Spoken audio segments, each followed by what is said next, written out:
Elena, Pascual, muy buenas tardes. Hola, ¿qué tal? Muchas gracias por vuestra participación. Ahora sí, vemos Muy ya buenas tardes. Hola. al vicerrector José Esteban Pues Capilla. muy bien, Adelante. pues muchas gracias Luis por la introducción a esta mesa redonda sobre I+D+I. La verdad que es un placer moderar y más a unos ponentes como los que tenemos esta tarde.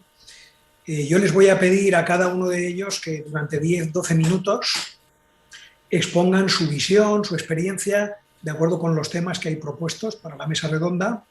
Los iré presentando a uno y luego pues vamos a tratar de iniciar un pequeño debate con las inquietudes que puedan surgir y que seguro que a mí también me van a surgir. Entonces, pues vamos a empezar en el orden que tenemos en la mesa. Y tenemos en primer lugar a Puri García. Bienvenida, Puri. Y muchísimas Hola, buenas gracias. tardes. Entonces, muy brevemente, recordando un poco el currículum que tienes, vamos a ver. Puri es licenciada en Ciencias Biológicas, en la especialidad de Bioquímica y es doctora por la UPV en Ciencia y Tecnología de los Alimentos. Docente en el grado de Ciencia y Perfecto. Tecnología de Alimentos de la Unidad Docente de Nutrición. Es responsable, además, este es un tema muy interesante, del grupo de alumnos Fornejan Ciencia de Generación Espontánea, que es un proyecto vinculado con el desarrollo de actividades no curriculares en el estudiantado promoviendo el emprendimiento. Ella es una emprendedora y dentro de su trabajo como investigadora, la vinculación con la industria agroalimentaria se plasmó en su momento en contratos y patentes de transferencia de tecnología e incluso en haber sido socia fundadora de una spin-off de la UPV de nombre Diseño de Alimentos, con la que ganaron además un premio, el premio Pascual Startup en 2018. Pues Puri, no me extiendo más y cuando quieras empieza. Pues muy, muy rápidamente. Gracias, vicerrector, gracias, José, por la introducción. Gracias a todos por haberme invitado también. Yo cuando me propusisteis participar en esta mesa redonda, dije, bueno, yo no sé, ahora, después de haber oído a Pilar, he entendido por qué me habéis invitado, ¿no? Porque dice Elon Musk que hay que equivocarse para ser muy innovador, pues entonces yo soy súper innovadora, ¿no? Porque me he equivocado un montón de veces. De todas formas, un poco viendo la propuesta, ¿no? del tema que queríamos hablar aquí, nosotros empezamos a hacer cosas en innovación, más o menos trabajando en el mundo de la gastronomía. Claro, yo soy de tecnología de alimentos, y entonces, bueno, un día, así casi por casualidad, pues unos cocineros llamaron a nuestra puerta y a partir de ese momento empezamos a trabajar con ellos en esto de la interacción, ¿no? de la ciencia con la sociedad, pues al final era un perfil de gente en el que tú no te esperabas que pudieras encontrar un área de empezar a innovar, y trabajando con ellos desarrollamos un equipo para la cocción de alimentos, que bueno, eso lo patentamos y después se hizo la transferencia a una empresa, se vendió la licencia y todavía sigue dándonos royalties. No nos hemos hecho millonarios con ello, evidentemente, pero bueno, ahí estaba el inicio de esa espinita de la transferencia.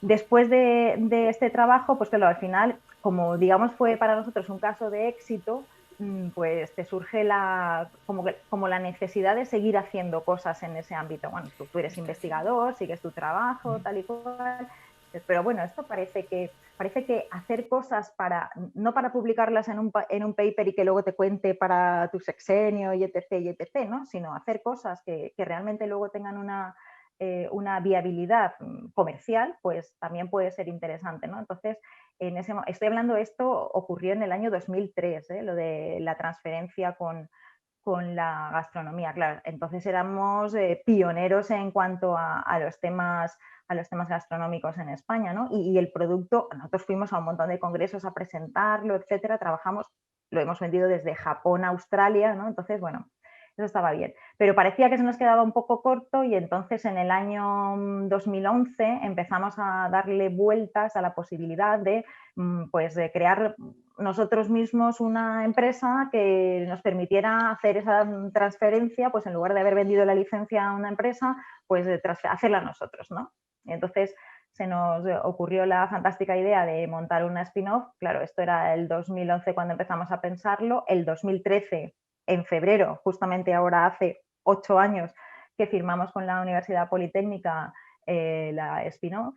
Estábamos en plena crisis, pues como ahora, ¿no? Como nunca salimos de la crisis, pues estábamos en el mismo punto de partida, pero la verdad es que en ese momento yo creo que fuimos unos valientes. Al final lo nuestro, en el caso de la tecnología de alimentos, son cosas, o los alimentos son productos con un valor, con un margen de rentabilidad muy pequeño, ¿no? Y entonces hacer cosas en el tema del diseño de productos, de alimentos, tal y cual, pues la verdad es que nos costó mucho. Estuvimos ahí trabajando duramente durante mucho tiempo. Además, con Pascual coincidimos incluso en la universidad, nos dio la posibilidad de ir a un curso, que esa es una de las cosas que también habéis propuesto en la mesa redonda. Es decir, a nosotros lo que nos falta, una de las carencias que yo noté en ese momento y que me hubiese venido bien, es todo lo que estáis proponiendo ahora con el tema de la parte de innovación, ¿no? Porque no teníamos ni idea del mundo empresarial, porque eso te come viva, ¿no? Hay un montón de cosas que desconoces. Si tienes que hacer un contrato con una empresa o para hacer un determinado, pues al final necesitas un soporte en el que, bueno, tú eres un investigador, te has formado para unas cosas, pero te encuentras cojo por otro lado. Entonces, bueno, en ese aspecto yo creo que la universidad tenga una unidad de apoyo es imprescindible, porque si no, no se puede hacer una spin-off. Nosotros, una de las cosas que yo creo que a partir de ahora va a servir también para que en ese perfil que decías, cómo detectamos a los innovadores, pueda ayudar a la gente a decidirse a hacer una spin-off, es el hecho de que ahora exista el sexenio de transferencia. Ostras, claro, es que eso te da un poco más de vidilla. Nosotros, en este caso, mi compañero y yo que montamos la spin-off, hemos perdido, entre comillas, la posibilidad de promocionar dentro de la universidad, pues en otras áreas de investigación, porque hemos dedicado tiempo a la parte de transferencia, ¿no? Entonces, en ese momento yo me encontré ese desequilibrio. Es decir, tienes que elegir, ¿no? Desgraciadamente tienes que elegir entre hacer una cosa o hacer la otra, porque tratar de hacer las dos cosas a la vez requiere, y eso me imagino que habrá gente que tiene esa posibilidad, de tener un equipo mucho más grande. Nosotros, si eres un equipo pequeño, al final no puedes hacerlo todo. Entonces yo creo que ahí es una de las claves, ¿no? El no apoyar solo a los equipos grandes de investigación para que además de hacer investigación hagan transferencia, para que además de hacer investigación y transferencia también tengan un sexenio docente, sino tratar de hacer también apoyo a pequeños grupos que realmente puedan salir adelante en el ámbito de la investigación o en el ámbito de la transferencia, ¿no? Pero que, yo te digo, a nosotros lo que nos falló en ese momento fue el tener la posibilidad de, no sé, de tener ese apoyo por parte de, no sé si la universidad, no sé si nosotros mismos, no sé si haber buscado inversores más grandes, etcétera, ¿no? Pero bueno, al final también hay una parte que también es una de las cosas que se tratarían en esta mesa, es lo de fijar talento. Es decir, nosotros montamos la spin-off también con la intención de que la gente que ha trabajado con nosotros, la gente que ha hecho su doctorado, la gente que no tiene igual la posibilidad de formar parte de la estructura de la universidad por las razones y los motivos que todos conocemos, pues que tengan la posibilidad de transferir el conocimiento que ellos han estado generando con sus tesis doctorales, pues en una spin-off, ¿no? Que esa era otra de las ideas. Entonces, bueno, no sé, todas las propuestas que habéis hecho al principio de la jornada, con lo que ahora la universidad parece que está intentando arrancar desde el año pasado, bueno, son iniciativas interesantes, por supuesto. Yo creo que pueden ayudar a la gente a decidirse más. No lo sé, montar una empresa es algo complicado y la verdad es que, bueno, si al final tienes también el apoyo, lo que decía antes Fernando, ¿no? Estamos buscando gente con perfil de CIO para que puedan apoyar a la gente que tenga algo que transferir. Bueno, puede ser una parte interesante, no sé. Yo ya te digo, las cosas con las que yo me he enfrentado, con las que nosotros nos hemos enfrentado, es el tener que decidir o el tener que elegir en dedicar más tiempo al spin-off o a la investigación. Y fíjate que es algo que también es chocante, ¿no? Porque en realidad tú lo que estás haciendo es investigar para transferirlo, ¿no? Entonces, ¿qué te encuentras? Que necesitas un equipo de gente para hacer la investigación y te ayude, y también un equipo de gente para hacer la transferencia y que te ayude en la transferencia, ¿no? Entonces, quizá es falta de formación por parte mía, en este caso como investigadora, en qué me iba a encontrar en el mundo real de la transferencia, pero bueno, yo creo que es un pilar que la universidad, si realmente quiere potenciar el área de transferencia, tiene que habilitar, es decir, tiene que hacer el apoyo a los investigadores. No sé si con esto podemos arrancar para... Sí, Puri, para muchas discutir. gracias. Vamos, lo que quieras añadir, vamos bien de tiempo. La verdad es que sí, has apuntado a muchos temas, pues esa, digamos, compatibilidad en la trayectoria académica entre lo que es la dedicación, pues ese currículum más, llamémosle, convencional, que ha preponderado hasta ahora, ¿no? De los papers y tal, sin denostarlo en absoluto, y la transferencia, que no deja de ser también una obligación que tenemos, yo creo que los profesores que estamos en la universidad o en el CSIC. Yo creo que además esta sociedad está muy necesitada de que generemos conocimiento y lo transfiramos para crear riqueza. Y es cierto que, bueno, pues el soporte que ha dado la institución ha ido a más, no es suficiente. Como decías, es complicado montar una empresa. Bueno, yo creo que estos temas van a ir saliendo, y yo creo que a veces pues, la gente que estamos en la academia pues somos malos empresarios. Yo por lo menos creo que no sería un buen empresario. A lo mejor hay profesores que saben hacerlo muy bien, pero lo que hay que saber a lo mejor es buscar a gente que te gestione bien la empresa y que sepa lanzarte un negocio. Claro, por eso, Sí, perdona, José. claro. No, por eso te decía yo, ¿no? Que al final, como tú no puedes hacerlo todo y llega un momento en el que te das cuenta que no sabes hacerlo todo, quizá si la universidad tiene interés, que esta es la gran pregunta, ¿eh? Es decir, ¿tiene la universidad interés por apoyar la transferencia desde la parte de sus investigadores? ¿O tiene interés por buscar esas cosas que los investigadores pueden hacer y que otro se encargue de transferirlo? No lo sé. Quiero decir que el planteamiento son Sí, dos puntos diferentes. No todos los investigadores servimos para hacer empresa, ni todos los pero a la inversa, ¿no? No toda la gente que hace buenas empresas o que hace buena innovación es capaz de hacer investigación, ¿no? Entonces yo creo que al final lo que tenemos que hacer es encontrar ese equilibrio. Y entonces hay que plantearse esa gran pregunta. ¿Queremos o no queremos? ¿Y cómo queremos hacerlo, ¿no? bueno, yo te puedo decir que nuestra universidad es una universidad que sí que ha tenido interés. ¿Ha hecho todo lo posible? Bueno, pues eso ya podríamos discutirlo, porque para hacer todo lo posible también hacen falta recursos. Bueno, podrían haber oportunidades, pero necesitaríamos a lo mejor tener un pequeño capital para poder invertir, apoyar el primer lanzamiento, digamos, mejorar los TRLs para poder llegar al mercado de determinados resultados de investigación.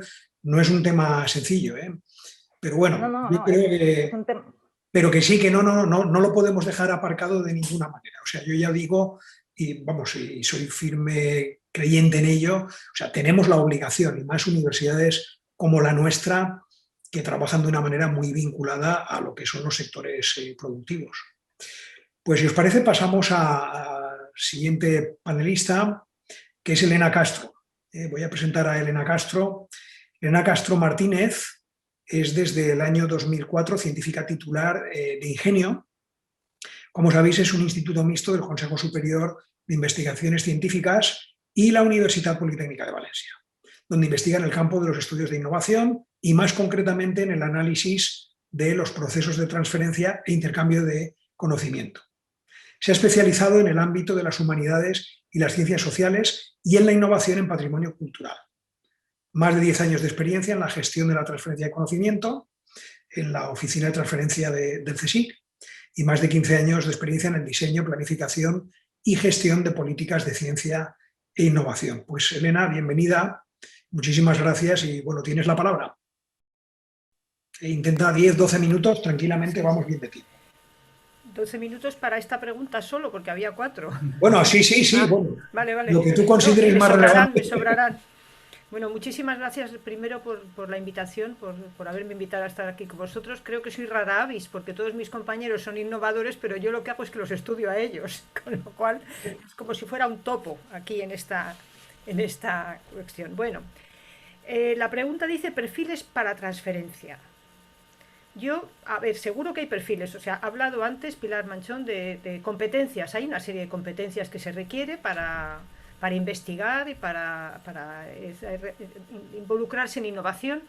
Tenemos muchas en común los investigadores y los innovadores, porque hay una parte de las cosas que hacemos que las hacemos los dos. y otras no tanta. Yo creo que depende de qué aspectos ahí puede haber que no. Pero lo importante al final es que un investigador, que lo ha dicho también Pilar, si es que me ha dejado sin charla, es que hay que poner pasión en lo que uno hace. Y uno pone pasión a la investigación y uno pone pasión a la aplicación de su investigación. Si es que eso es lo que le motiva. Y eso se puede hacer en cualquier área del conocimiento, porque como ha dicho ella misma, es lingüista. Yo he hecho análisis empíricos con investigadores de todas las áreas del conocimiento, filósofos, de todos los ámbitos. Al final yo creo que más que hablar de un perfil particular, es que lo que hay que hablar es cómo motivar un compromiso social. Porque si tú tienes compromiso social y encima tienes una universidad que te ayuda, que te rebaja el estrés o que te rebaja, digamos, el esfuerzo que hay que hacer para meterse en otro lío, porque vamos a ver, es que no queremos ser, y yo solo soy científica, que con respecto a vosotros tengo la suerte de que no tengo que dar clase. No me refiero a que sea una suerte, es que no se me da bien, pero... y eso se han librado los alumnos, pero lo importante es que yo concentro un poquito, y concentrando un poquito tengo que hacer investigación, tengo que hacer transferencia, tengo que hacer gestión. Somos multitask. ¿Qué se puede hacer cuando uno tiene tantas tareas que hacer? Pues primero, o te ayudan mucho, las estructuras te ayudan mucho, o pierdes todo el fuelle que puedas tener saltando vallitas. Y yo, como ya voy teniendo años, salto mal, porque me cuesta cada día más. Entonces, a lo mejor vallas que saltaba tan a gusto cuando tenía 30 años, pues ahora no me las salto ni a tiros, y me enfado muchísimo, porque me hagan saltar trabas burocráticas. Y en eso hemos experimentado una peora, y permitirme que delante de una lingüista me invente una palabra. Hemos establecido peoras. O sea, ahora mismo es mucho más difícil todo que hace 30 años. Hay muchísimas más trabas burocráticas que hace 30 años. Muchas.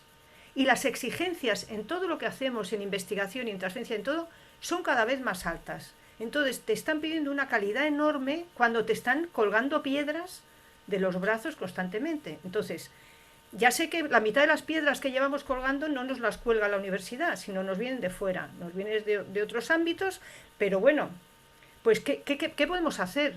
Yo sola no puedo, yo lo siento, Puri, pero en grupitos pequeños sois unos héroes por hacer tantas cosas. Pero la única manera de lidiar con toda esta burocracia, que en ensayos que hemos hecho nosotros, lo que nos dicen todos los investigadores siempre es que dedico el 15% de mi tiempo a burocracia.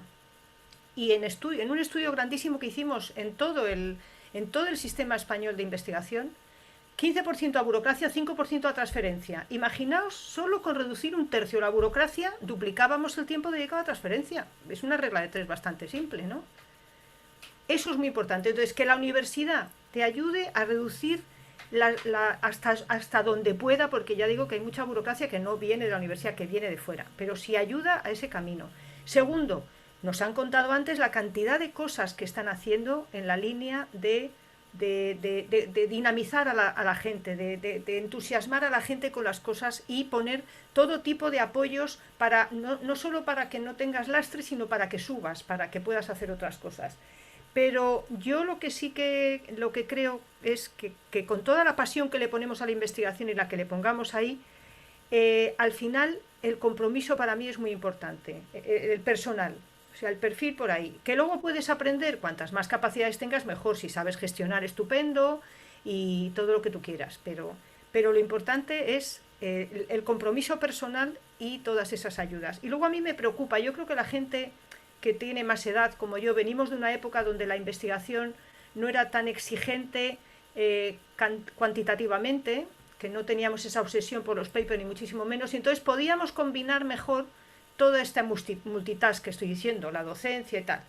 Pero la deriva que ha tomado el sistema en los últimos años, yo soy bastante crítica, lo siento, pero a mi edad es lo único que nos queda, ser crítico. La deriva que ha tomado es terrible, porque quieren que seamos chicos 10 en investigación, en transferencia, no sé qué, y encima cada día más garbanzos en el camino para aguantar toda la burocracia. Pues lo siento, pero por algún sitio va a romper esto. Entonces, ¿por dónde puede romper? Mucha ayuda por parte de la universidad, muy agradecida. Pelear para arriba para decirle a los jefes, oye, no me fastidiéis, porque además te dicen, no, esto son las transposición de las directivas europeas. Ni muchísimo menos, porque todos los que estamos trabajando en proyectos internacionales vemos que nuestros colegas no tienen todas esas dificultades. Por lo tanto, va a ser como que la traducción a la española ha sido mucho más controladora de lo que está mandando Europa. Entonces, por ejemplo, en ese sentido, exigir que intenten reducir todo eso un poco más. Y luego, ¿qué más se puede hacer desde la universidad? Pues realmente es que lo habéis dicho, si tenéis todos los instrumentos posibles, pero a mí hay uno que me llama la atención y que coincido con Pilar Manchón, que es el intentar generar espacios de encuentro entre gente con formaciones diferentes, porque de ahí surge esa fertilización cruzada que ella decía, surgen unas oportunidades y unas miradas diferentes. Y las universidades se fueron derivando hacia la disciplinariedad porque el conocimiento ya abarca tanto que uno no es capaz de apretar, vale, está muy bien. Pero puesto que no puedes saber tanto de todo, la idea sería entonces vamos a unirnos con otras personas, dejarnos espacios de encuentro y ayudarnos a ir caminando. Nosotros en el CSIC hemos tenido una experiencia el año de la pandemia tremenda, que ha sido el trazar la estrategia para dentro de 50, vamos, de 2020 y tantos, 2050. O sea, ¿qué habrá que investigar en el año de aquí al 50 y qué podemos hacer nosotros? Ha sido un trabajo interesantísimo, sobre todo porque ha habido todos los 14 temas que han salido, océanos, física, bueno, muchos temas. Todos han sido abordados interdisciplinariamente. Y las discusiones, por ejemplo, el grupo de inteligencia artificial, para que os hagáis idea, el responsable era una persona, un investigador de inteligencia artificial, y la segunda persona era una persona de ciencias sociales. Siempre combinando, siempre combinando. Y eso da una creatividad y da una capacidad para ver las cosas de otra manera que a mí me parece fundamental. Me preocupa mucho la gente joven, porque los mayores, como ya tenemos la vida hecha, ya no tenemos arreglo. Pero si la gente joven entra con esa mirada de tengo que hacer muchísimas publicaciones y todas en el Q1 y no sé qué, y solo mirando eso, hemos hecho estudios donde se ve que la gente en la primera etapa de su carrera no se mete en líos de transferencia. ¿Por qué? Porque no dan para más, no se puede tanto, no se puede. Y si tú luego resulta que cuando llegas a las acreditaciones en la universidad, la transferencia es como, bueno, si no tienes bastante en investigación y docencia, pues oye, si tienes algo en transferencia, pues va, pasas. Pero es el pasas, no es una tercera misión, que es lo que nos están diciendo. Entonces el discurso va, porque esto es la tercera misión de la universidad, pero la realidad o la aplicación real va porque no. La investigación y la docencia es lo importante, y lo otro, pues hombre, si fallas un poquito, te has fallado un año que no te ha salido el paper, venga, hijo, pues si has hecho un contrato, mira qué bien. Con condescendencia, pues no tiene sentido. O sea, que se asume. Pero ya digo que no creo que sea tanto dentro de la universidad, me preocupa más fuera. Me preocupa más las fuerzas exteriores que están tirando eso. Y la gente joven me preocupa muchísimo por lo que os decía, porque hemos visto clarísimamente que la gente joven, cuando deberían ser los más interesados, pero no ven la posibilidad. Y la otra, que a mí eso sí que me has dejado un poco noqueada, Puri. Hemos hecho una empresa para que los que no tienen oportunidad de quedarse en la universidad tengan. ¡No! Hay que animarles a que piensen que el mundo es ancho y que hay muchísimos sitios. Entonces, no te mando a la empresa porque aquí no hay sitio para ti, querido. No, es fíjate qué oportunidad tendrías tú de cambiar el mundo. O sea, que la gente tiene que ver eso como una salida diferente, no como digamos, como si fuera la salida, la secundaria. Como no puedo entrar aquí porque esto está muy complicado, pues me voy para otro lado. No puede ser así. Entonces yo creo que eso, ahí sí que tiene que haber un cambio de mentalidad enorme, porque además es muy difícil. No hay más que ver que no solo aquí en España, que yo no sé cuántas las empresas, hay muy pocas empresas de base tecnológica, por más que sean unas cifras, son muy poquitas, pero no solo es aquí, es en otros países también, donde tienen culturas en el país mucho más dedicadas, mucho más emprendedoras que la nuestra. A pesar de todo hay pocas, porque cuesta mucho sacar, porque claro, las empresas que se quieren sacar en estos ámbitos son empresas de base tecnológica, son empresas de un riesgo muchísimo más alto, en mercados a veces que ni existen, y claro, cuando el mercado no existe, cuando tú sales puede ser que crees el mercado o puede ser que el mercado no te haga ni caso y entonces tu empresa se ha quedado. Entonces es mucho más complicado. Pero a mí me da una pena espantosa cuando analizamos los datos empíricos ver que la gente joven no se quiere lanzar a eso. No sé qué podemos hacer, qué cambio de mentalidad se puede hacer desde la universidad no sé si, mi duda es si realmente las fuerzas son interiores o son exteriores, porque las interiores las podemos controlar, la universidad puede poner, pero las exteriores, o sea, cuando el sistema, cuando el contexto está mandando un mensaje tan intenso en otra dirección, no sé si vamos a poder desde la universidad neutralizar. Y me quedo aquí por abrir un poco de... Pues muchas gracias, Elena. Además es muy interesante todo lo que has comentado. Y creo que además has subrayado algunas cosas que son una preocupación enorme de los que estamos por lo menos en la universidad. Ese, digamos, carácter tan exigente que al profesor universitario se le pide de todo, ¿eh? Ese carácter multitarea que hay que tener, que al final, pues bueno, es el dicho ese, ¿no? De que el que mucho abarca poco aprieta, pues al final pasa un poco eso, que se tenga en cuenta más la transferencia, que los currículos no vayan tan a peso. Hay una presión enorme y yo también lo vengo observando, sobre todo en los más jóvenes, en que, bueno, papers y papers y papers, y bueno, esto al final también hace que se degrade algo el sistema, cuando el paper se convierte en un fin en sí mismo. Y esto pues lo hemos visto y pasa hasta en las mejores revistas, que de vez en cuando se publican cosas que, bueno, pues francamente no son, a lo mejor no merecerían estar en esa revista. Y luego la burocracia. La burocracia pues es una losa enorme que tenemos y hay factores internos, hay que reconocerlo, y tenemos muchos factores exógenos. Bueno, pues hay cosas, la ley de subvenciones en España y además surgen nuevas convocatorias aquí. Los que habéis tenido proyectos de la Agencia Valenciana para la Innovación y habéis tenido que pasar por las justificaciones de la ABI, bueno, si no lo habéis pasado, bueno, es algo absolutamente increíble, no os podéis imaginar, que no tiene el más mínimo sentido. Pues esto son todo cosas. Lo que sí que me sorprende, vamos, no conocía yo ese dato, esa tendencia de la gente joven a no emprender, ¿no? Pero exactamente esto, ¿dónde lo has observado? Porque en las universidades ahora estamos empeñados desde hace tiempo en fomentar ese espíritu en los estudiantes. No sé muy bien, estamos hablando de los que empiezan su carrera científica, que se pierden y abandonan esa posible faceta. Es eso, ¿no? Sí, es eso, no. Los estudiantes es otra cosa, pero es esa gente joven. Hablo de los postdoc y de los primeros, de los más jóvenes. Ahí es donde se ve que como perciben, a ver, somos todo gente bastante inteligente y cuando nos mandan mensajes los entendemos bien. El discurso y la acción.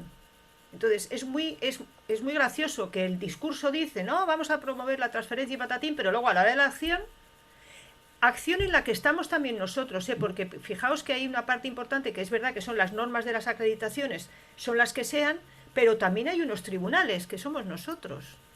¿Y cómo estamos aplicando eso? Pues a lo mejor, como es más fácil decir 5 papers valen 33, pues me quedo con eso. Y lo otro es más difuso. Y entonces, por evitar problemas y lo que tú quieras, no lo sé, pero es una mezcla entre lo que se está mandando, y yo no estoy en contra de las buenas publicaciones, porque no hay nada peor, no se puede transferir lo malo, O sea, solo se puede transferir la buena ciencia, la mala no tiene arreglo, no sirve para nada. Por lo tanto, hay que hacer buena investigación. Y la otra cosa es que yo suelo hablar no tanto de transferencia, sino de intercambio y transferencia de conocimiento, porque yo creo que una de las cosas fundamentales, yo soy más de interactuar que de pensar que todo sale de mí, que soy la que sabe horrores y va, no. Yo de cada interacción, de cada contrato que he hecho con entidades, con empresas, con gobiernos, en mi caso son más gobiernos porque es por la línea de investigación que tengo, pero también asesoro a empresas en materia de innovación y ellos habrán aprendido, pero yo no podéis imaginar lo que he aprendido yo. Por lo tanto, ese es un camino de doble dirección.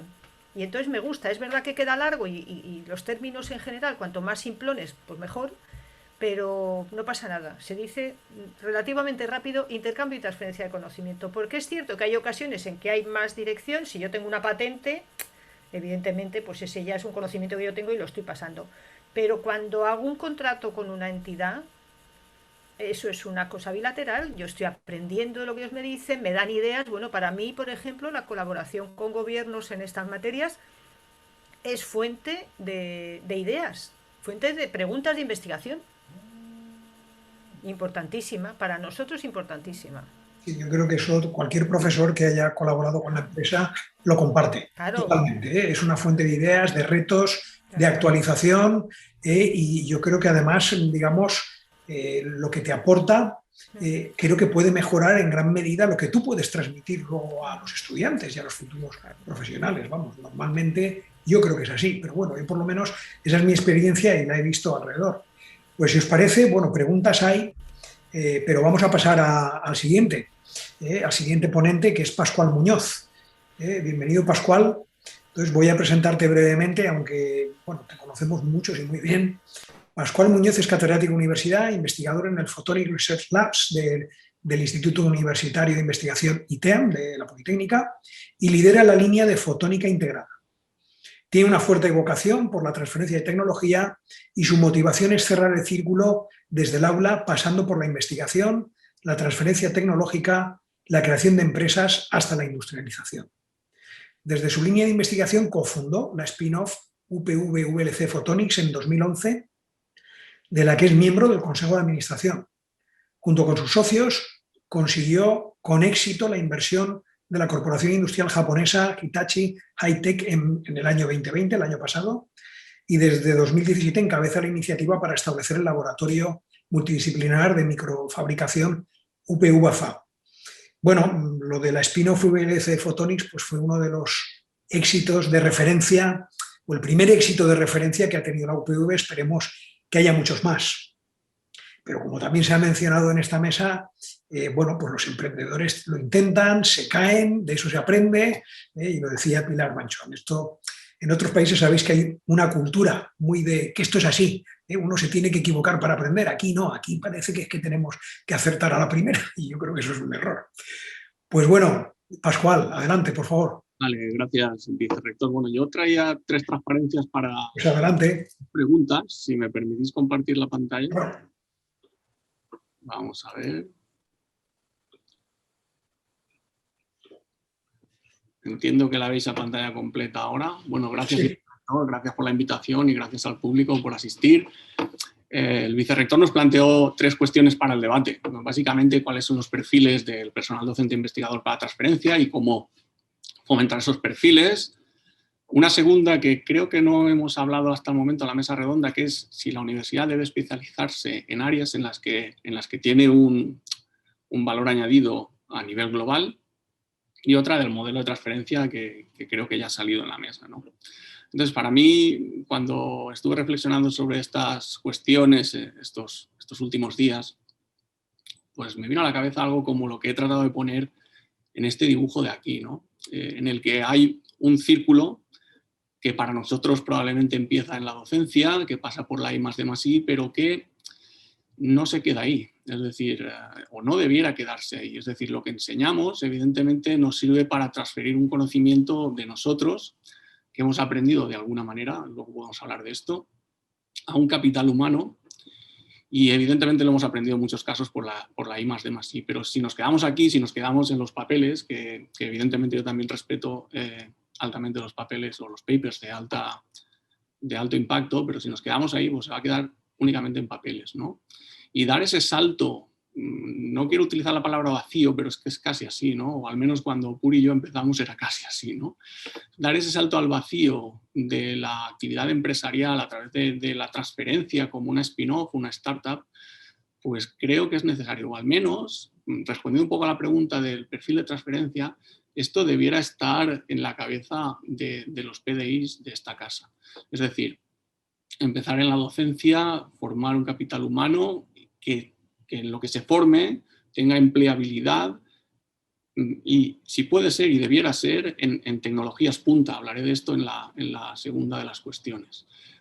Vía spin-off, esto lo veremos en la tercera cuestión, y probablemente esa spin-off, en nuestro caso ha sido así, pues se llevará a una etapa de industrialización más grande. Y esto no es un círculo que se termina aquí, sino que se realimenta desde muchos aspectos, desde muchas facetas, ¿vale? Porque en el momento en que esta nueva tecnología que probablemente nosotros hemos generado en la universidad se convierte en una tecnología industrial, habrá más necesidad de recursos humanos y bueno, al final todo esto es todo esto es un caldo de cultivo de oportunidades, oportunidades de negocio, oportunidades de empleo y oportunidades de desarrollo personal y constituye algo que creo que debiéramos velar por la universidad, desde la universidad como institución pública, que es el desarrollo social.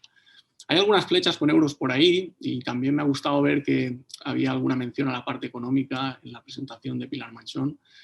Y es un poco que evidentemente nosotros nos financiamos de base con fondos públicos, pero no olvidemos que al final todo esto viene de impuestos, que viene de esta parte de aquí. Entonces yo creo que nosotros desde la universidad debemos a realizar aquellas actividades que fomenten o que ayuden a la actividad empresarial, vía contrato, vía startup o como sea, porque al final esto es un retorno directo a nosotros de alguna otra manera también y a la sociedad.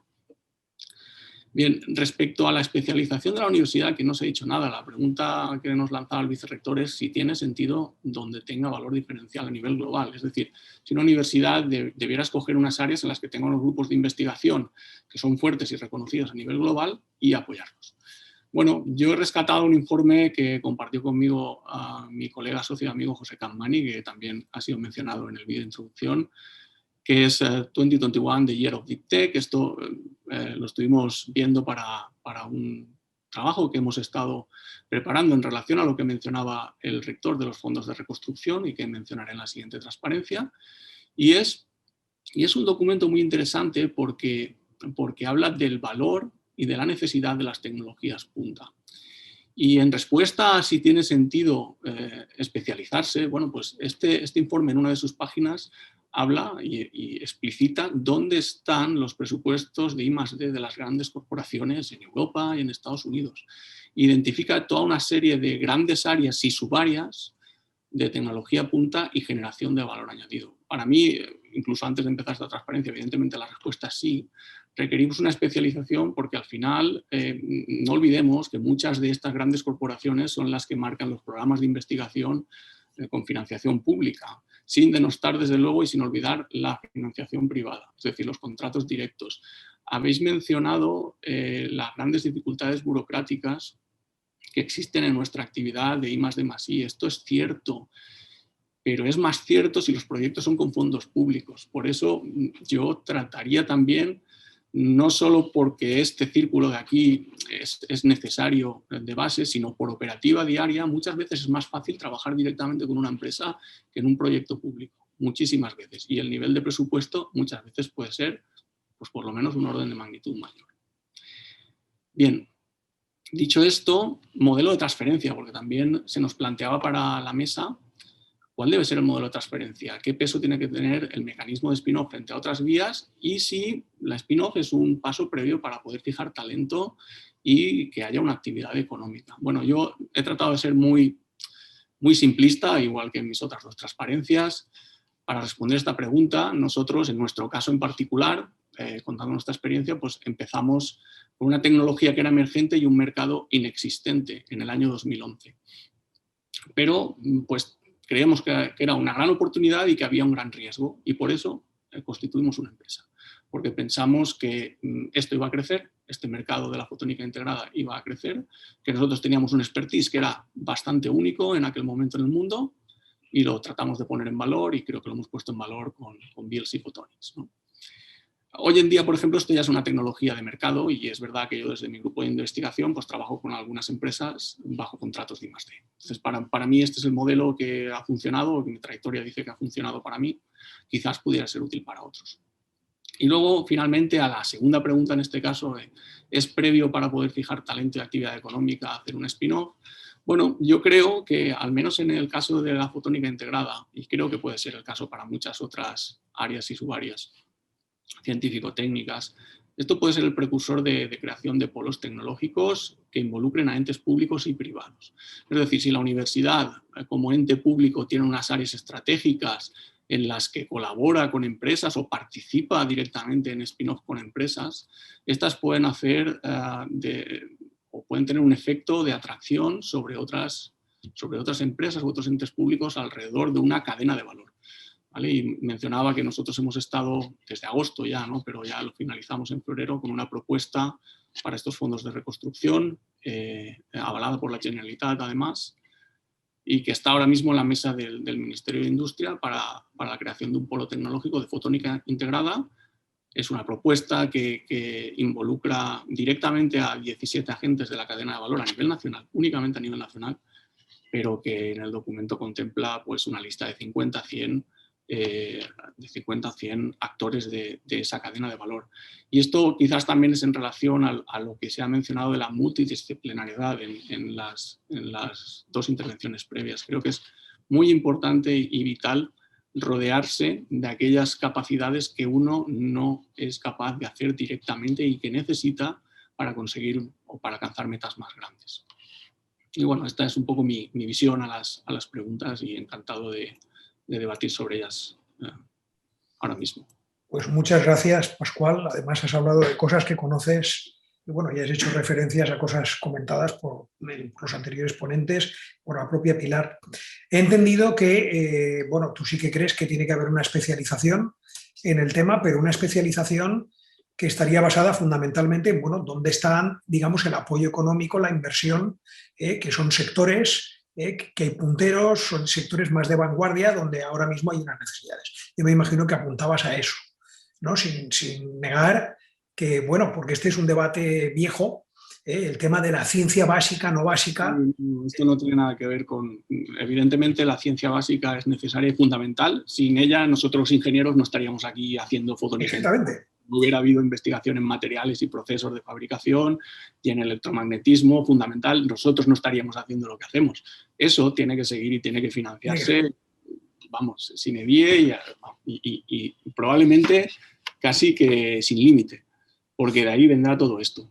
Pero luego, una vez de estas cosas, como también decía Elena, de todas esas cosas no van a salir cosas aprovechables, probablemente, identificarlas aprovechables y entonces darles el impulso final a la transferencia. Y luego respecto a lo de la multidisciplinariedad, bueno, pues eso es algo que lo estamos viendo en el planteamiento desde hace ya bastantes años, de los grandes programas de investigación, el estatal y el europeo, que las cosas van por retos. Y bueno, pues la mayoría de los proyectos requieren gente de campos de lo más variado, incluso a veces los de humanidades deben colaborar con campos de ciencias puras para poder llegar a determinados resultados y abordar determinados problemas. Y ya veremos ahora con el tema de las misiones en Horizonte Europa, igual esto incluso va a más, ¿no? Porque va a ser una cosa muy interesante, aunque creo que va a arrancar con un poquito de timidez esto de las misiones, no parece que vayan a haber muchos recursos, supongo que querrán generar algunas pruebas, ver cómo funciona, no debe ser sencillo de definir, ¿no? Esto de qué son las misiones y cómo seleccionar, ¿no? Muy bien, Pascual, pues muchísimas gracias. Vamos a pasar al siguiente, a Andreu. Bienvenido, Andreu. Andreu Climent es investigador Ramón y Cajal en el Instituto también, Universitario de Investigación Itaca, de aquí de la Politécnica, y junto con María Guillén coordina el grupo de investigación en ingeniería aplicada a la cardiología. Es coautor de cerca de 50 artículos científicos y diversas patentes. Recientemente ha sido premiado con el Premio Innovador del Año del Instituto Europeo de Innovación, sí, lo recuerdo, y Tecnología por la startup que ha puesto en marcha en 2019 Corify Care. En Corify están desarrollando un dispositivo médico para mejorar el tratamiento de las arritmias cardíacas. Es un apasionado de la transferencia, Andreu, no solo al sector industrial, sino a toda la sociedad, y desde el 2018 preside la Asociación Ciencia en el Parlamento, que colabora con el Congreso de los Diputados para acercar los mundos de ciencia y política. Muy bien, Andreu, pues cuéntanos tu visión. Bueno, pues en primer lugar, agradeceros muchísimo la invitación y la organización de estas jornadas. Me consta que desde el área de innovación de la CPI y de toda la Politécnica se está haciendo un impulso cada vez más grande por conseguir que esto avance, y eso es una de las cosas que yo creo que se van notando.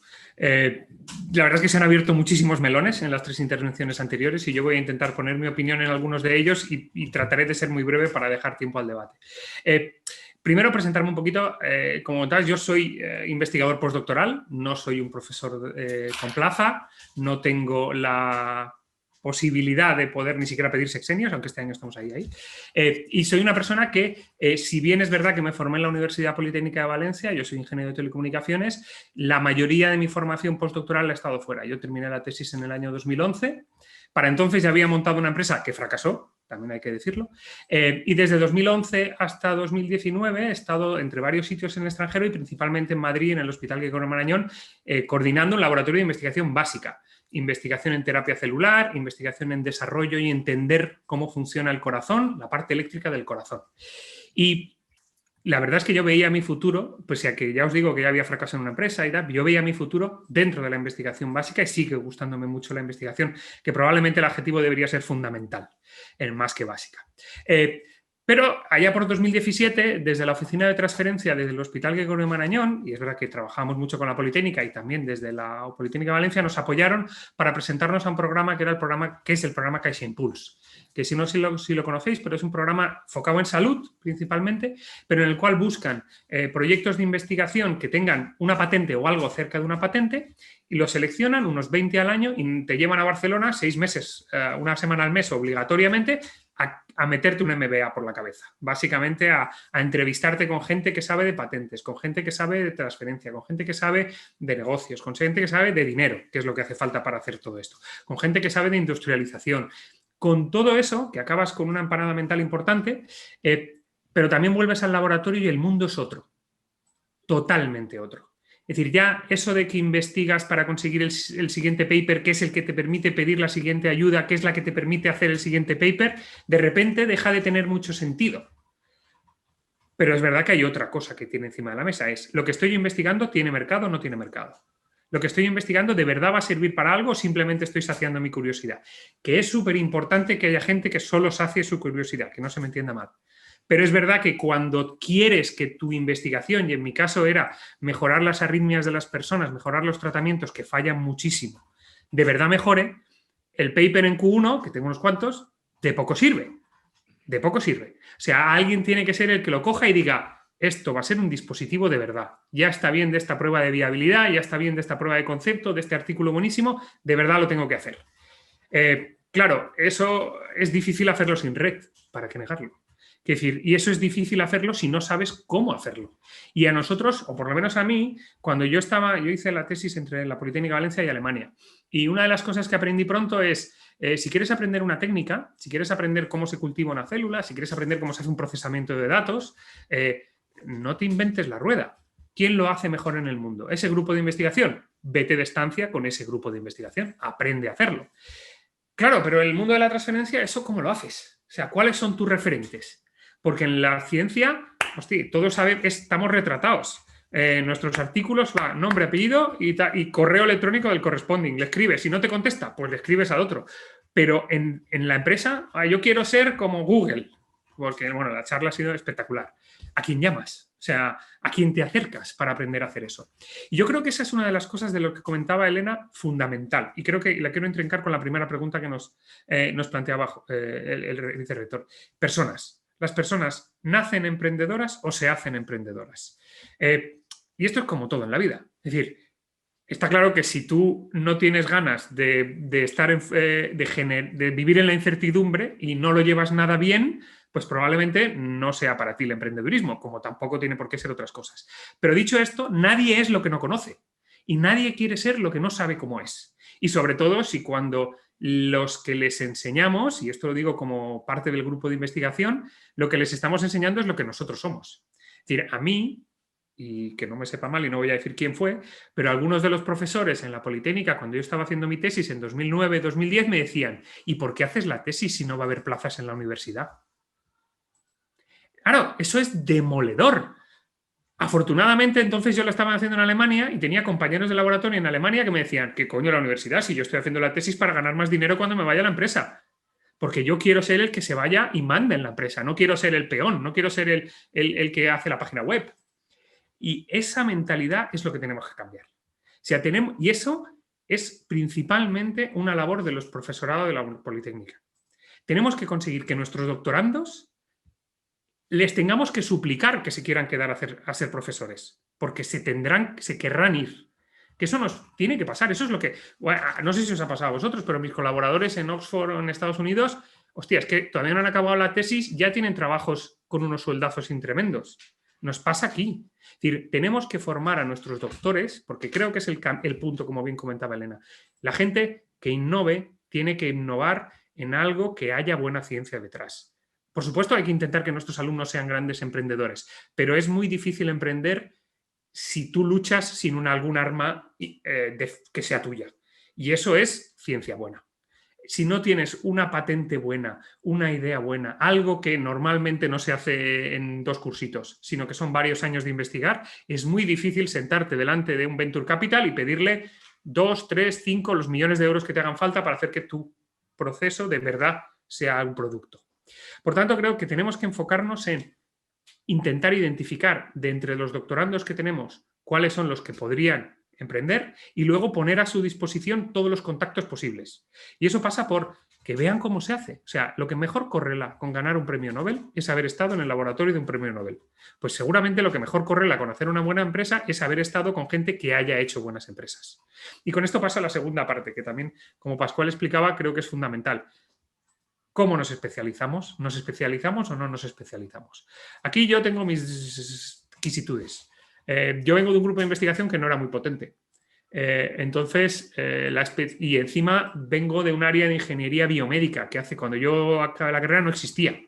Entonces, especializarse de forma predefinida es peligroso porque nadie tiene ni idea de qué va a ser disruptivo. Podemos hacer informes y creemos, y luego en el 2000, tengo unas ganas de leer el informe del CSIC tremendas, pero cuando cojamos los informes del año 80 sobre qué íbamos a estar investigando ahora, y veréis como muchísimas de esas cosas no las veíamos venir. Entonces es muy difícil especializarse, pero sí que es fundamental podar. Lo que no podemos estar haciendo es seguir investigando cosas que sabemos de buena tinta que no van a ningún lado. Y eso como evaluadores nos cuesta muchísimo aceptarlo. Porque, puñetas, es que ¿cómo vamos a dejarle sin grupo? Somos, desafortunadamente o afortunadamente, porque yo creo que somos un país que nos va muy bien, entre otras cosas, porque repartimos los recursos de forma muy distribuida, pero nos falta algunos criterios de excelencia que creo que en algunas cosas deberíamos fomentar. Y eso no significa que decidamos en qué áreas hay que investigar, porque de verdad no soy muy partidario de predefinir en qué va a hacer falta investigar. Pero sí significa que si algo no funciona, seamos capaces de abandonarlo a tiempo. Que permitamos que los investigadores se equivoquen de línea de investigación. Puñetas, igual que mi empresa se puede cerrar, puede que mi línea de investigación no vaya a ningún sitio. Y que tenga viabilidad para cambiar. Eso creo que más que decidir que sí, es lo más importante decidir que no. Que eso es como en todo en la vida. Es más difícil decidir qué no voy a hacer que qué sí voy a hacer. Porque lo que sí voy a hacer es que no hace... Los grupos muy buenos, no digo que no haga falta ayudarlos, pero muy probablemente sabrán sacarse las castañas del fuego. Lo que hay que decidir es entre los que no son tan buenos, a cuáles hay que decirles, mejor chaval, dedícate a otra cosa, y a cuáles hay que darles ese último empujoncito. Y ya la tercera, y ya abro el debate, es con lo respecto a la forma de transferir. Spin-offs, contratos de transferencia, personas. Yo creo que el fundamental objetivo de una universidad es transferir personas, porque al final, ¿cuál es el objetivo de transferir? El objetivo de transferir no es simplemente tener más spin-offs o tener más contratos. El objetivo es que si uno mira las tasas de empleo de la Comunidad Valenciana, el 75% de las personas trabajan en el sector servicios. Que el sueldo medio en el sector servicios es la mitad que en el sector industrial o en el sector de personal de alta cualificación. Que en la Comunidad Valenciana tenemos 35.000 de alta cualificación. El objetivo, que es el 4% del total. En la provincia de Barcelona es el 7%. Nuestro objetivo tendría que ser llegar mínimo al 7, al 8 o al 10%. Entonces nos planteamos, ¿cómo hacemos eso? Pues tenemos que asegurarnos que la gente que formamos en el grado, en el posgrado, en el doctorado, esté preparada para lo que necesita el mercado laboral. Pero también tenemos que asegurarnos, y esto es una de las labores fundamentales de la universidad, que el mercado laboral esté plagado de oportunidades para ellos. Y eso no lo vamos a hacer solo enviando chavales de 23 años. Eso lo tenemos que hacer las personas un poquito más mayores que trabajamos en la universidad. Tenemos que preocuparnos que de verdad dentro del sector valenciano, y digo el valenciano porque es en el que estamos, pero en realidad europeo, porque el problema lo tenemos en Europa, tenemos que fomentar que haya muchísima más transferencia, muchísimo más dinero para equivocarse, para generar empresas, para aprender qué es trabajar dentro de una empresa formándola, y a partir de ahí seguro que surgen más procesos industrializables, más sitios en los que podamos hacerlo. Y eso a veces es difícil, pero creo que las spin-offs son una buena herramienta. Pero también, y esto lo digo, claro, cada uno nos quejamos de la situación en la que estamos. El proceso de incompatibilidades que tiene nuestra legislación para el profesorado, y ya no os digo para los que no somos funcionarios, es tremendo. O sea, es que hay que, entre comillas, atreverse a estar en el borde. Y eso es complicado. Entonces, es una de las cosas que yo creo que hay que mejorar mucho y creo que hay voluntad. Yo no quiero ser negativo como era Elena. Yo creo que las juventudes lo tienen muy claro. Los chavales, por lo menos en ingeniería que yo les doy clase, lo tienen clarísimo, que se tienen que buscar las castañas y que eso pasa por fomentarlo. Y creo que cada vez más también las instituciones públicas tienen más y más claro cómo hacerlo. Y es, pues eso, poner recursos. Si al final esto, es decir, entre comillas, para nosotros en nuestro caso, para llevar un dispositivo médico al mercado hace falta mucho dinero. De hecho, vamos a abrir una ronda de inversión en un crowdfunding la semana que viene. Quien quiera invertir y de verdad apostar por la transferencia, a partir del viernes que viene abrimos la financiación para que la gente se una a nosotros. Porque al final cada uno tenemos que ser los que aportemos con nuestros recursos, en vez de comprarnos una segunda vivienda, fomentar e invertir en empresas de base tecnológica. Y con esto ya dejo, si nos da tiempo al debate, que no sé, Luis, si estás ahí. Porque ya no Sí, da tiempo al debate, que son muchas las interacciones, son muchas las ideas que habéis expuesto, tanto Puri como Pascual, Elena y ahora en este último turno de palabra tú, Andreu.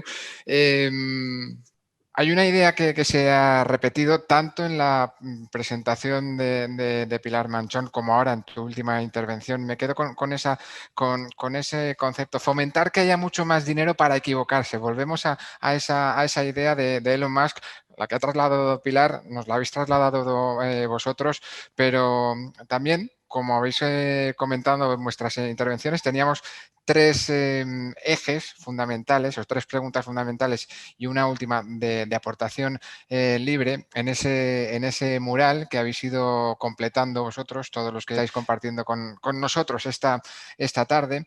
La primera de ellas se centraba en cómo propiciar perfiles de PDI en transferencia.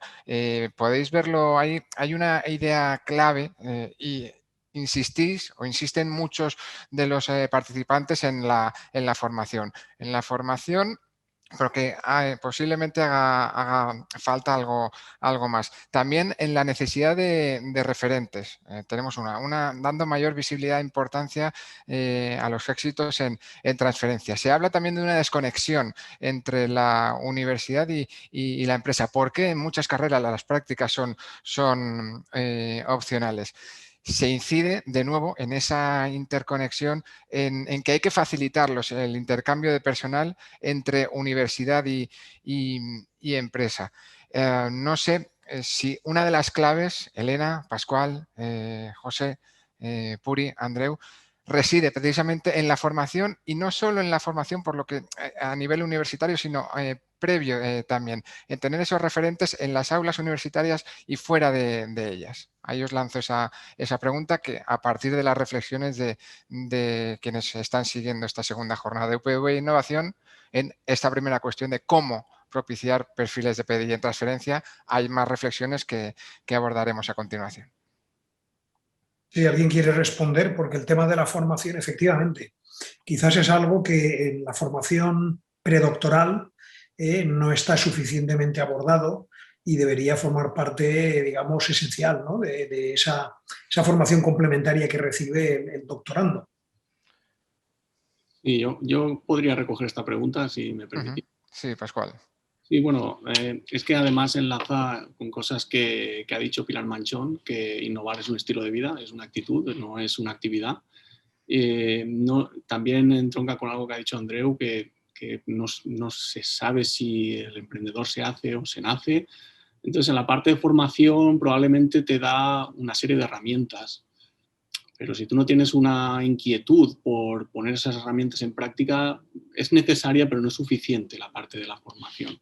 Me gusta mucho una que no sé si has pasado por alto o la has mencionado, que es esta que tienes aquí abajo, que pone no compartimentaliza. Tanto docencia, investigación, transferencia, sino es una integración, porque al final es todo uno, vamos. Cuando dibujaba este círculo, ¿no? Yo creo que el hecho de que el profesorado nos involucremos en empresas o en contratos o creando empresas nos permite, cuando volvemos al aula o cuando realizamos la investigación, como decía Andreu, mirar las cosas desde un punto de vista muy diferente. Es decir, yo, ¿qué les voy a contar a mis alumnos? Pues probablemente en lugar de contarles, no sé, solamente la parte de la técnica, les voy a contar una parte del ecosistema en el que se enmarca esa técnica y cuáles son, digamos, las principales actividades y negocios que se hacen en esa técnica. Y eso yo creo que es importante. En la parte de investigación, como bien decía Andreu, cuando miro lo que estoy haciendo, no miro si es el mejor experimento que puedo hacer, sino que además es repetible y reproducible muchísimas veces y cuál es el grado de uniformidad, ¿no? Que es lo que pensaría uno con una mentalidad un poquito más industrial. E involucrar a los estudiantes y por último, y perdona Andreu que haga también una afirmación que has hecho, cuando estás trabajando con gente, normalmente tú ves patrones y tratas de imitar. Yo he tenido muy buenos referentes en esta universidad y fuera de esta universidad, donde puedo hacer estancias y colaboraciones. Y al final yo creo que lo que tenemos que tratar los PDI es en la medida de los posibles, con nuestras virtudes y defectos, ser referentes en cómo hacemos las cosas, porque la gente que está en nuestros grupos probablemente trate de hacer las cosas de una manera similar. Hay que mostrar más casos de éxito, por tanto, Pascual, que es lo que se extrae de ahí, por ejemplo. Yo recuerdo, a raíz de la venta de VLC a Hitachi, más o menos comentabas que se cerraba ese círculo que empezabas tras acabar la carrera y que continúas ahora, vamos. Sí, efectivamente ahí empecé en la parte de investigación, luego hicimos la startup, trasladamos esa investigación a los currículos docentes y ahora pues tenemos la parte de industrialización. Pero vamos, no sé, supongo que cada uno puede empezar en un punto distinto, pero sí, creo que es un círculo que hay que cerrar y que hay que comunicar muy bien. Y tratar de alentar a la gente joven en este sentido, de que trate de aspirar a esos trabajos de calidad que también mencionaba Andreu antes. Es decir, que meterse en tecnología punta es un quebradero de cabeza, hay cosas mucho más fáciles para hacer y hay empleos muy buenos y muy cualificados y muy respetables, por supuesto, en esas cosas. Pero bueno, la tecnología punta te ofrece una combinación de oportunidad y riesgo muy interesante. ¿Compartís esa reflexión que se genera más o se potencia más la figura del investigador que no la del innovador? Hay una mano levantada de Puri. Sí, yo. Que yo soy muy formal, levanto la mano. A ver, yo recojo un poco el testigo que decía Pascual. Es verdad, hace falta trasladar a las aulas referentes. Igual que estamos hablando de trasladar a las aulas referentes mujeres, ingenieras, médicas, etcétera, para que se sientan identificados con esa posibilidad, lo mismo hay que hacer con referentes en innovación. Ojo, pero aquí, y todas las preguntas que han salido en esta parte del panel, lo que pone en duda, y disculpadme que lo diga tan crudamente, es el modelo de universidad que tenemos. Es que esas cosas van contra el modelo de universidad que tenemos en la actualidad. Y punto, no hay más vuelta de hoja. Lamento ser tan drástica, ¿no? Pero quizá lo que tenemos obsoleto es el modelo de tengo una clase con 100 alumnos, de los cuales, en mi caso, por ejemplo, en primero, pueden haber 3 que hayan elegido ciencia y tecnología de los alimentos en primera opción y el resto ha elegido biotecnología, fisioterapia, tal y cual. Entonces, eso es una cosa que al final es lo que tiene el sistema, ¿no? Es decir, ¿cómo vas a hacer a los alumnos motivarles? Que sí, que está muy bien y hay que motivarles y hay que llevarles referentes para que vean que realmente esa opción que han elegido tiene después una aplicabilidad. Pero te encuentras con 100 alumnos en primero, de los cuales los primeros 3 meses de clase están pensando, ojalá me hubieran elegido en fisioterapia, porque estoy aquí oyendo esto, que al final, pues bueno, estoy estudiando física, que no quiero estudiar física, porque estoy aquí, ¿sabes? Entonces, cuesta un poco con el modelo actual. Totalmente de acuerdo.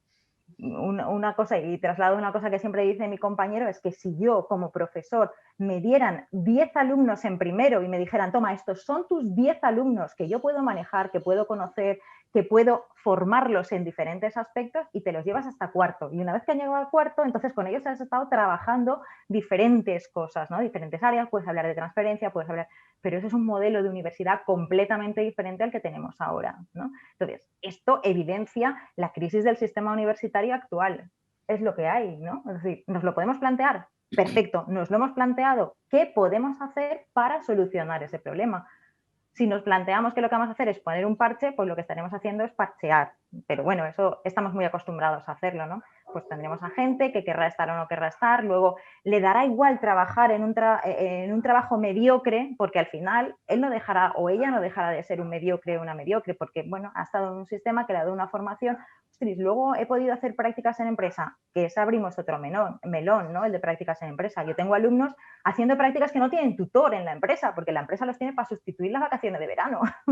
Entonces me dices, ¿qué me estás contando, no? O sea, es un sistema que hay que cambiarlo y hay que abordarlo con fuerza, es decir, no hay que abordarlo poquito a poco.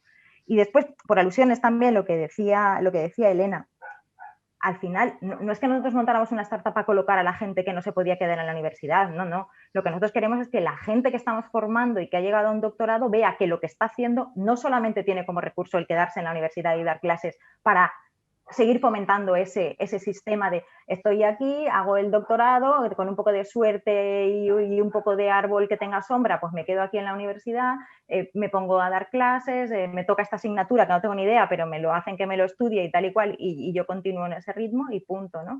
Entonces, al final lo que hay que hacer es eso.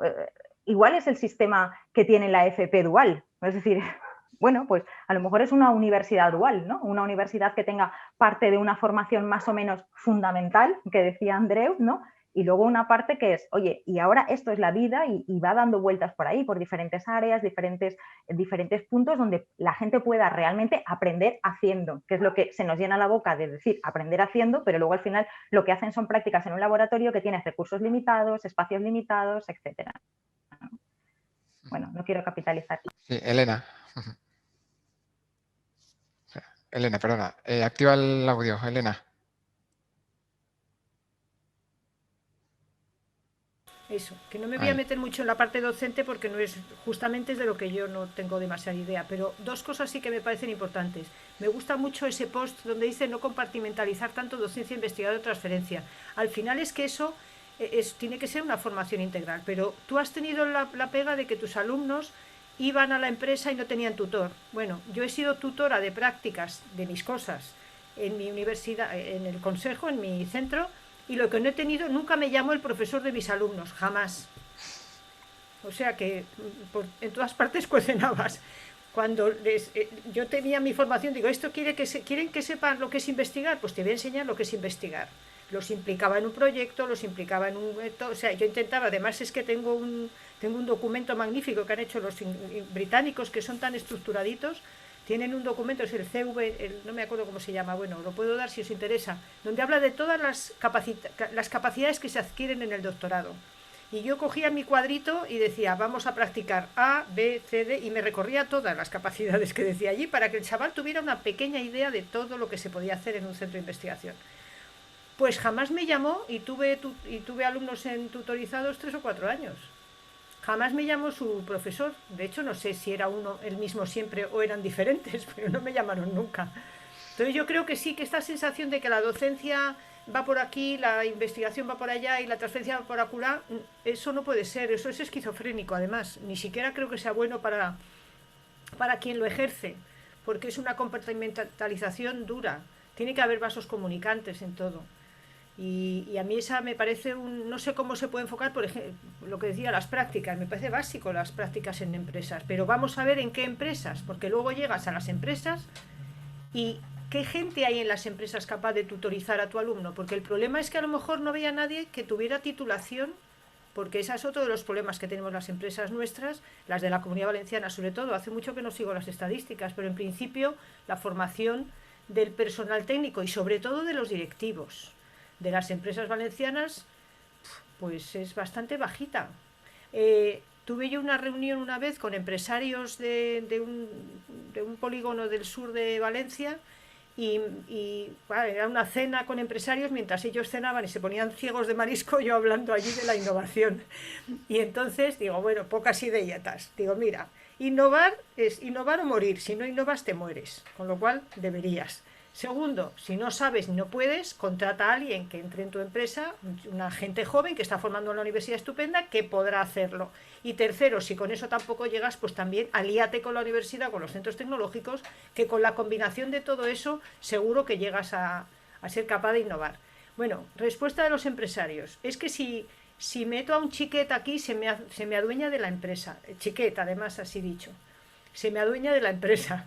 Y yo ya le dije, digo, mira, querido, ya os digo, esto era ya a última hora en una cena, era una cosa muy surrealista, pero le dije, vamos a ver, ¿cómo se te va a adueñar de la empresa? Esto estoy hablando hace 20 y tantos años. Digo, ¿cómo se te va a adueñar de una empresa un chaval que acaba de salir de la universidad cuando tú has resistido como empresario en un contexto en el que los créditos estaban al 18%?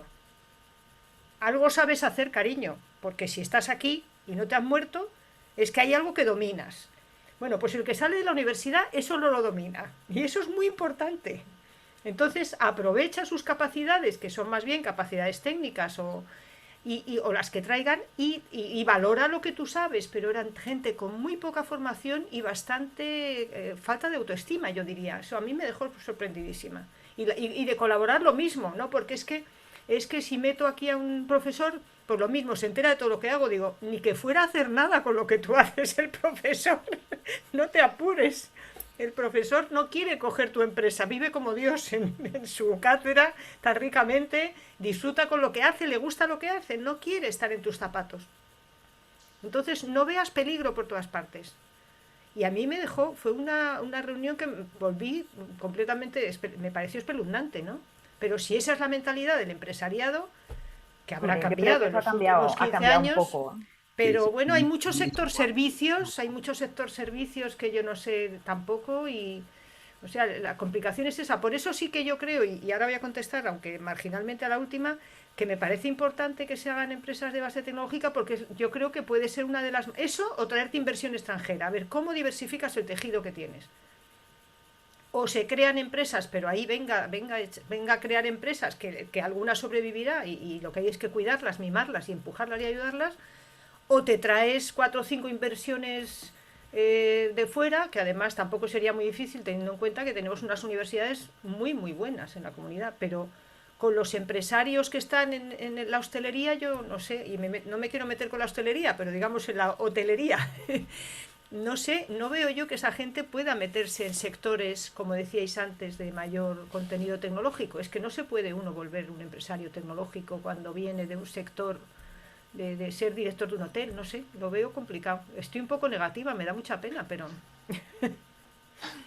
pero creo, lo veo difícil. Elena, menos mal que no te oyen la mitad de la gente con la que yo trabajo, porque si no estaríamos... Ya sé que no voy a ser muy famosa en mi vida, ya lo sé, no tengo... No, y les aprecio, y ya te digo que creo que son importantes, que es una gente con una valentía enorme y con una capacidad impresionante.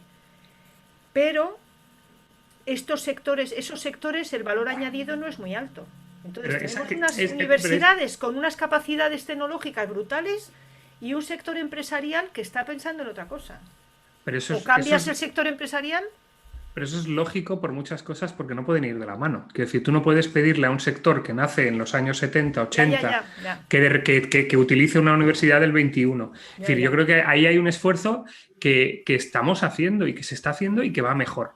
Creo que no deberíamos ser tan críticos ni con el sector valenciano ni con nosotros, porque yo creo que Valencia es una de las regiones que más se está potenciando que este tipo de cosas sucedan, entre otras cosas por las universidades que tiene, pero porque también pasa al revés. Es decir, ¿cuántos profesores te dicen a la empresa? Yo lo bien que estoy aquí en la universidad, porque nos encanta quejarnos de que en la universidad nos obligan de burocracia, nos obligan a tal, pero a ver quién renuncia a una plaza de funcionario para meterse a este tipo de cosas. Es decir, teamos concretos que no hace falta que nos llamen. Igual deberíamos haber alguna obligación por parte del profesorado a ir a buscarles, a ir a pensar cuál es el problema que tiene ese hostelero, ese restaurante, esa empresa de hortofrutícola, y que se hace, no digo que sí, se hace, y asegurarnos de que seamos competitivos internacionalmente. Y yo creo que lo estamos haciendo. Y yo creo que hablábamos de la formación de los alumnos de grado. Yo creo que es fundamental, por supuesto. Pero creo que lo que aquí deberíamos pensar es cómo transferimos el conocimiento que se genera en la universidad. No solo el que ya viene hecho.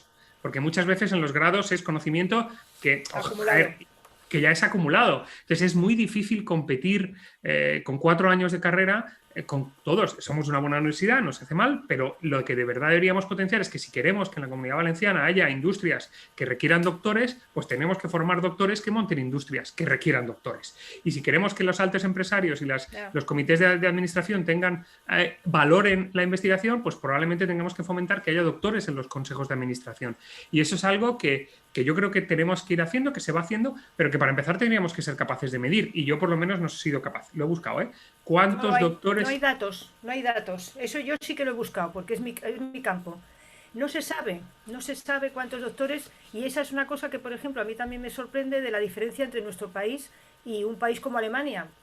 En Alemania el doctorado se valora en todos los contextos. O sea, los políticos que son doctores tienen mucho valor en otros países, mientras que aquí el doctorado no tiene valor social más allá de la investigación y tiene muchos valores para otros aspectos. Sí que sería un tipo de actividad interesante hacer. Como un doctor es un señor interesante para hacer lo que quiera, no solamente para investigar. Me encanta que digas eso, porque eso es lo que a los políticos les estamos intentando meter en el Congreso de Diputados más en la cabeza.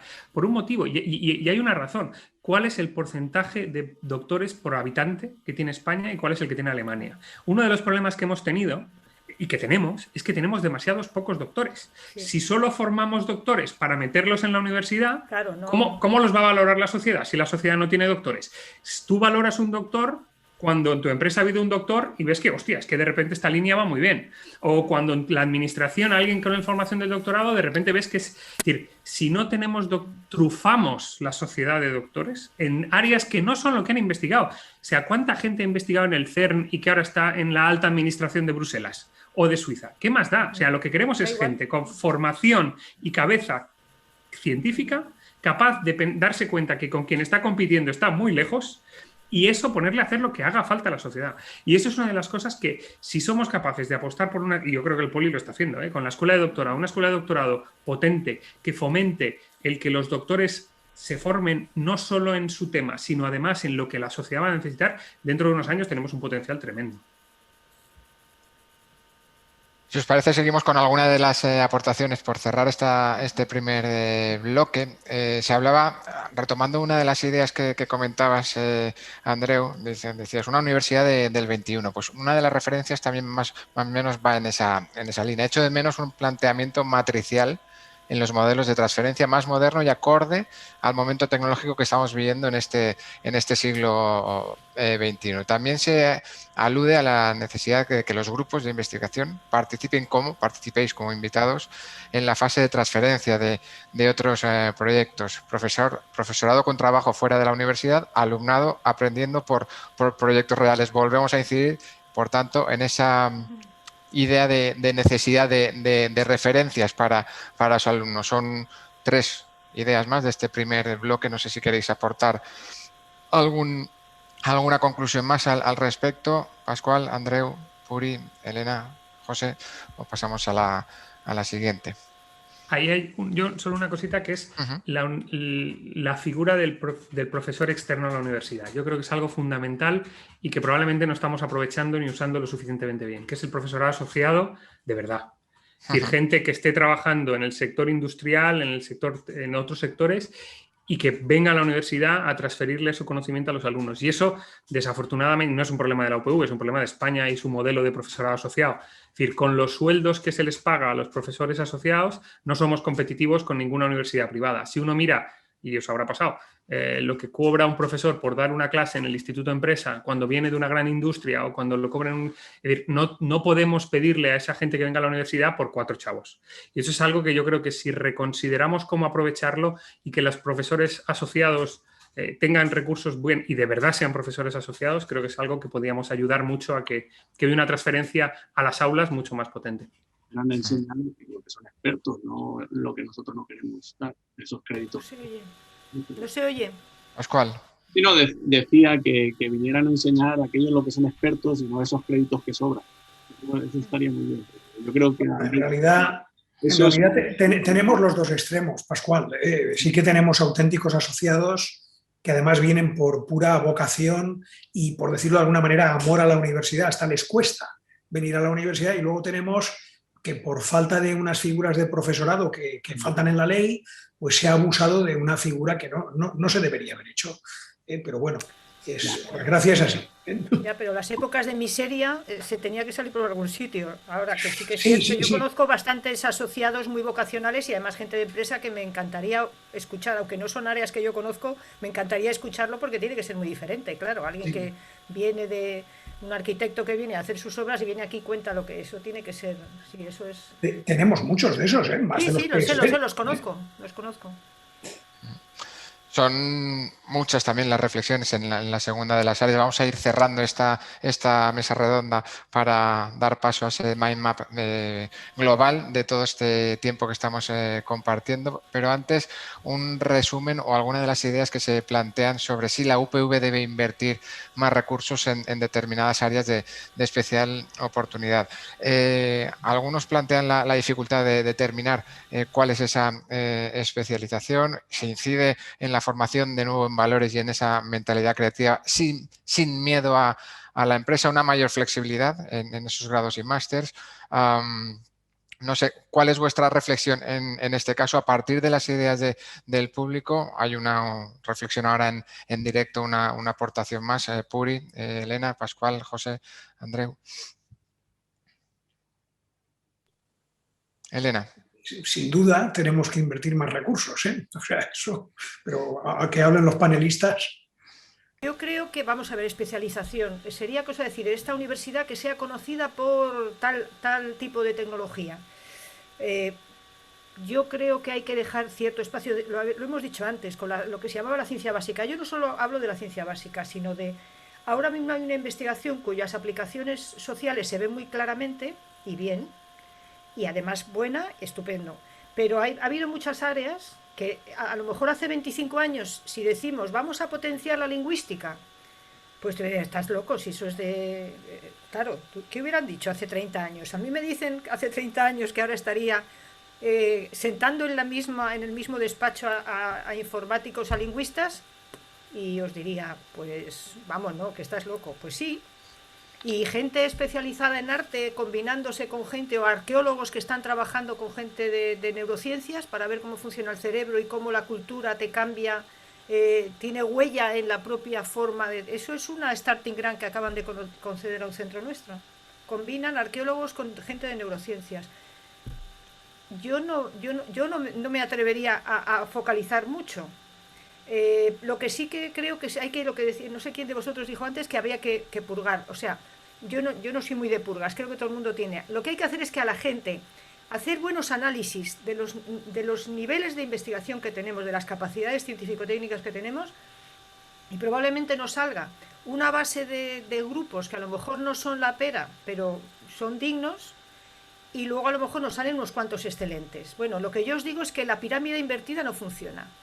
O sea, no hay ningún país en donde tengan horrores de cabezas magníficas arriba y luego abajo 4 tíos malillos. No funciona así. Y eso se vio, ¿sabéis el ejemplo más claro que se hizo con las Olimpiadas del 92? Que claro, teníamos 2 o 3, un tenista, un golfista, 2 o 3 así, pero claro, organizar las Olimpiadas y tienes que sacar la cara. Entonces, ¿qué hubo que hacer? Hubo que hacer una base amplia y digna de investigación que interese en el país, porque yo os voy a decir, por ejemplo, que hay cosas que no te las van a investigar en Suecia. No veo yo a los suecos todavía investigando en desertización, pero a nosotros nos interesa mucho. Hay muchas cosas que nos interesan a nosotros que no nos la van a investigar gente de otros sitios. Entonces, yo creo que hay que tener una buena base y además estudiar bien en detalle, que eso ahora se puede hacer. La Universidad, la Politécnica tiene toda la información que quiera para hacer este tipo de análisis. Estudiar los distintos grupos, ver cuáles están en una posición más débil y analizar. ¿Vale la pena reforzar? Pues entonces refuerzo. Esto no se le ve futuro, realmente era una persona muy singular, pero no ha dejado escuela y esto se va a morir, pues ya se morirá. Pero un estudio en ese sentido de política científica, pero yo lo que sí que por favor que se acuerde todo el mundo de que las casas se ponen sobre cimientos amplios y luego ya va creciendo el tejadito y va así. Una cierta especialización, un esfuerzo en algo que tengamos y sobre todo yo creo que esta universidad tiene una capacidad enorme porque tiene muchas áreas muy diversas y ahora las oportunidades más interesantes están en las fronteras del conocimiento, en las fronteras interáreas. Entonces, si tienes dentro de tu casa gente de todas esas áreas, esos espacios que además, por lo que nos ha dicho Fernando antes, es que los están poniendo en marcha, pues espacios donde esa gente se encuentre, tener bellas artes, por favor, qué lujo. Si la gente de arte son una gente que tienen unas capacidades espectaculares para muchos procesos, no necesariamente que tengan que ver con el arte.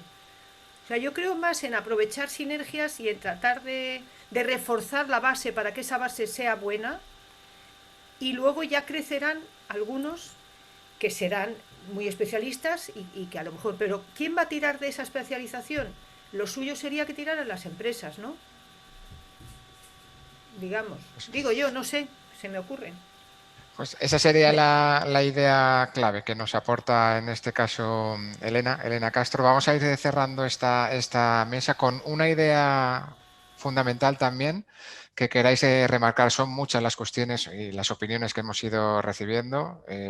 Vamos a tratar de cerrar, como decíamos, con vuestro reto o vuestra síntesis de todos los temas que hemos ido abordando, complicado, o vuestra idea para cerrar esta mesa. Comenzamos con Puri. Bueno, yo cogiendo un poco lo que decía Elena, al final, si yo creo, necesitamos especializarnos, bueno, quizá haya que buscar o hacer una investigación o un estudio de aquellas cosas en las que nosotros, la Universidad Politécnica me refiero, somos más fuertes, pero también hay que tener en cuenta lo que decía ella, ¿no? Si nos obsesionamos en eliminar la paja para quedarnos solamente con una cosa o un par de cosas muy principales, pues a lo mejor al señor Mójica le habrían cortado las alas mucho antes, ¿no? Y entonces el problema principal no está en cortarle las alas a Mójica, sino en haber tenido esa tecnología o esa forma de hacer las cosas y no haber sido capaces de hacer nosotros o en este caso España, ¿no? Toda la aplicación de lo que eso tenía potencial, ¿no? Que sí, que ahora lo estamos aplicando muchos o mucha gente lo está aplicando, pero nadie le dio dentro de su propio país el valor de lo que eso podía tener, ¿no? Entonces, por una parte, hay que hacer esa masa crítica, ¿no? de cosas que se puedan ir después un poco sesgando hacia arriba, ¿no? Hacia cuáles son las ramas que van a formar parte de nuestro gran árbol, pero sin cortar las raíces. Y después otra cosa importante es que una de las cosas que va a fortalecer esas ramas es que las raíces estén interconectadas. Es decir, si somos capaces de buscar la interconexión entre grupos que a lo mejor hoy por hoy no piensan que puedan tener una actividad sinérgica, ese fomento de la interacción entre unos grupos y otros es vital, ¿no? Entonces, ¿cómo hacerlo? No lo sé. En otras universidades hacen los típicos cafés, ¿no? Después de, bueno, pues vamos a juntarnos, yo qué sé, los de nanofotónica con los del corazón y con los de alimentos, y de ahí puede salir algo, pues no lo sé, por lo menos nos tomamos un café. Ahora tendría que ser virtual, ¿no? Pero de esas interacciones y de esas cosas que uno sabe, el otro aprende, el otro ha visto en Alemania, el otro en Estados Unidos y el otro aquí en la playa de Denia, pues de ahí igual pueden salir cosas, ideas que son interesantes y que pueden fortalecer una línea en la que realmente podamos ser fuertes. Pero desde luego, cada uno de nosotros mirándonos el ombligo, que es lo que solemos hacer generalmente, para que nadie nos sepa lo que estamos haciendo y nadie nos vaya a chafar y nadie nos vaya a quitar y nadie nos vaya a poner, pues al final lo que tenemos son líneas empobrecidas, ¿no? Líneas empobrecidas porque no tenemos esa interacción, ¿no? Entonces yo creo que ahí está la fortaleza. Está en las personas, en definitiva, y a nosotros, en los últimos 20 años, que son los que yo llevo trabajando en la universidad, se nos ha inculcado más el que nadie sepa lo que estás haciendo para que nadie te chafe, que el trata de compartir para tratar de fortalecer el resto de actividades, ¿no? Es mi percepción, ¿no? Que al final esto es mío, como que esto es mío y hacemos como los perros, ¿no? Marcamos, este es mi territorio y que no entre nadie más, no vaya a ser que de ahí pierda yo el próximo proyecto de investigación, el próximo contacto con empresa, etcétera, ¿no? Entonces, yo creo que ahí eso es una debilidad y deberíamos fortalecerla por ese lado, mayor tratar interacción. de aunar. Pascual, una Sí. frase. Una frase. Complicada, pero... Más es difícil, pues no sé, yo creo que me quedaría con la parte en la que tenemos que ser capaces de romper esas barreras entre la docencia, la investigación y la transferencia. y sobre todo en trasladar a nuestros alumnos, digamos, esta vocación que sé que muchos de nosotros tenemos, de tratar de hacer cosas que no se queden escritas en un papel.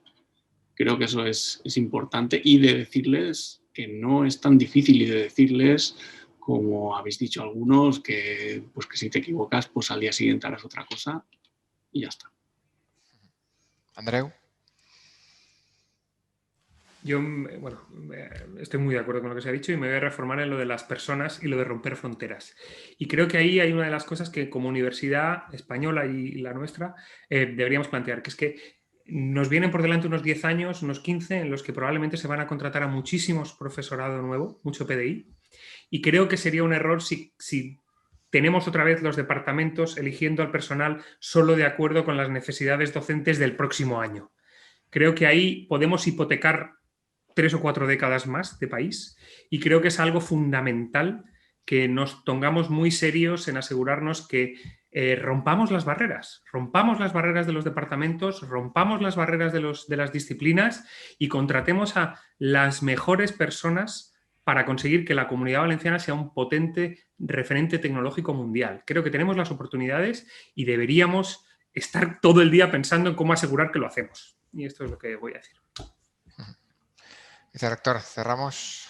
Sí, yo creo que sí. La verdad es que se han dicho cosas muy interesantes. Yo voy a añadir otra, y es que deberíamos pensar muy bien en cómo tenemos en cuenta los méritos y la capacidad de transferencia en el progreso en la carrera académica, porque no lo tenemos. Y esto es algo que no se me está ocurriendo en este momento. Hay universidades fuera de España y en España que sí que lo están haciendo ya. Entonces, esto es otra reflexión que deberíamos hacer. Y lo dejo ahí. Pues, vicerrector, José Capella, Puri García, Pascual Muñoz, Elena Castro, Andreu Climent. Muchísimas gracias a los 5 por compartir con nosotros esta mesa redonda. También a todos aquellos que han interactuado con vosotros, nos han presentado sus reflexiones, sus aportaciones, y vamos a ir cerrando esta segunda jornada de UPV Innovación.